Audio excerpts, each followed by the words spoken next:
Good day, global crypto enthusiasts. This is 88 Fantastic coming to you Friday, July 26, 2019. It is humble pie day for me, folks. Today is a day we got to admit that I was wrong. You betcha. Anyways, in our the first third of our long-term forecast, we had expected some serious action to come in from July the 18th all the way to July the 26th. I was really expecting the market to ramp up to the 330 billion mark with Bitcoin approaching that 14.8 mark, and we saw none of the above. We got as high as 300 to give us a little bit of momentum going in, and we really thought in this week here between the 18th and the 21st that was going to be the big push. And of course, we got speed bagged, and the first portion of our forecast was completely, utterly off, whereas we saw the same trend last year where Bitcoin had scaled up for that week, and that's what we were hoping to see. So I had to come on and admit I was wrong. There it is. Anyways, now let's go on to the market. And let's see where we're at. We see Bitcoin fighting at a price of 98.76.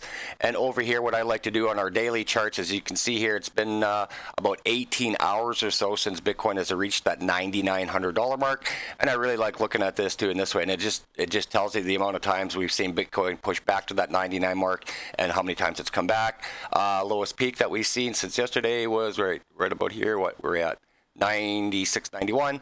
So it's actually been pretty steady, whereas it's not as it's still volatile because it is moving. The market is still moving heavily back and forth, but we're still holding on pretty solid so far as we approach the end of the month, which again I thought might be a scary period for us, but who knows now that our forecast is completely scrapped. We got to go back to the news and no more market calls, and we've got to go back and study and get back at it. That's all there is to it. So we've got two really good news for you guys today, and we got one that's a little bit on the scary side if you're a Ripple holder.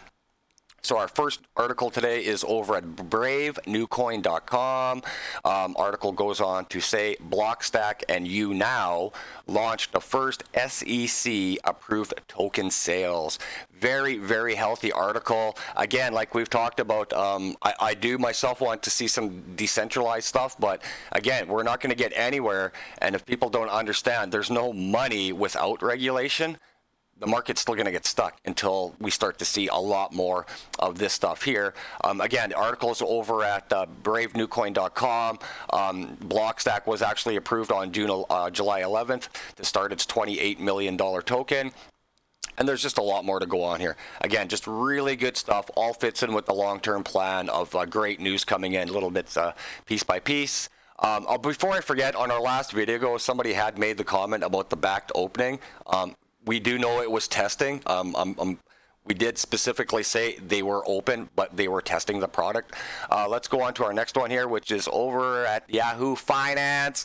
Ripple to report lower trading volume to combat fake numbers. Again, I've never been a fan of XRP itself. I do like the Ripple company, but XRP isn't being fucking used anywhere. It's useless. I don't care what anybody says. It's really a piece of shit fucking coin.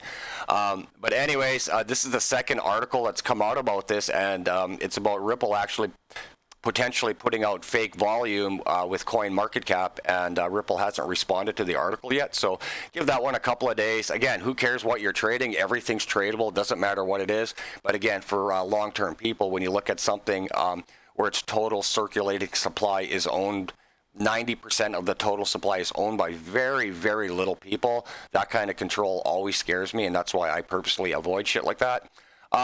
Best article of the day so far, and article to get out of here with, is over at Cointelegraph.com.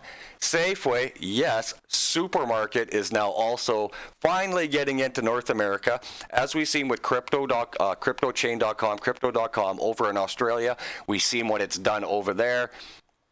We saw the Crypto.com coin go from below 1 cent up to a maximum of 11 cents when the news hit.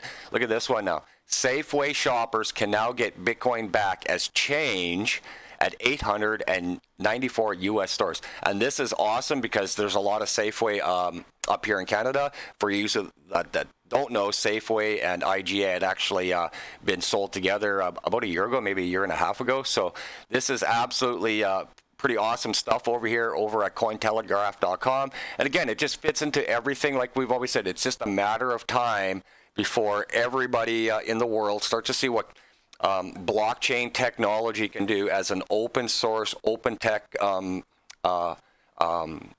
what's the word I'm looking for monetary system, it'll be amazing. But again, the thing that slows it down, again, because it is open and open transaction, that's why we still see the real big heavyweights of North America, the big bankers and everything, still doing all their shit behind closed doors, because they know when they actually do have to get into this, transactions are open, and the amount of scrutiny, say from government spending to bank spending, and everybody can see it, that's why they're not in it yet. So again, everything's looking really good for us long term, as always. Who knows what's going to happen here in the next few weeks? We're going to stick to the news. We got to get back into our study time. A few videos ago, we talked about swing trading and the possibility of showing you how we're doing the swing trading.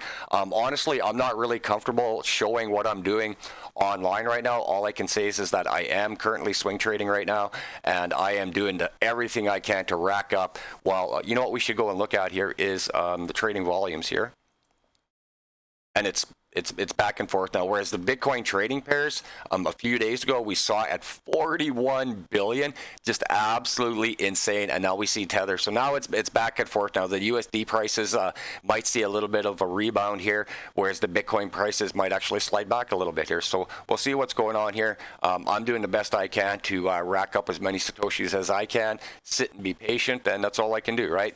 Pick your spots, people. That's all there is to it. And we ain't got much more to come out and say other than let's just keep our lines of support, hopefully stay stronger, and momentum starts to pick up here in the next little bit. So once again, it was a humble pie video. Had to come out and admit that I was wrong, bring some good news, bring some great articles, just a heads up on Ripple for long-term investors. Watch out on that. And that's all we got for you guys. Be back in a few days. Oh, and don't forget, at the end of the month, we're also doing our monthly faucet videos. And I am seriously making an absolute killing off of the pay-to-click sites right now. I've slowed right down on the manual clicks as the advertising has just gotten absolutely ridiculous. Still running some auto faucet, a little bit of webminer, but right now, if you go back to my faucets and the pay-to-click videos, it's a great way to make 50, 60, 70,000 Bitcoin Satoshis every month by just letting ads run in an open window. So that's all we got for you guys. It's Friday. Make sure you go out there, hug the ones you love, enjoy your weekend, and we'll be back Monday or Tuesday with a weekend video, and we'll see where we're at then. All right, 88 Fantastic, showing you how to take a bite out of the cryptocurrency market. Take care, y'all.